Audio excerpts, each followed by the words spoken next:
كوني بصمة قبل أن تذبلي. هكذا داعبت مشاعرها بعطر فاح سموا بالدهر. هكذا بدأت مشوار الهمة لنيل القمة. عملت على ضوء القمر وضي الصبح ورائحة الزهر. سقت الطير والشجر وصامت الدهر وأرضت الروح في السحر. هكذا بدأت ترانيم حياتها للآخر. هكذا تراقص إنجازها على لحن المطر، وصاح به الفجر وبان على الغسق الأثر.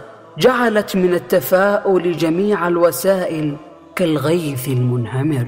جعلت من الصبر طيرا لا قبر يسمو بآمالها كصقر ويسمد بأحلامها كالحجر.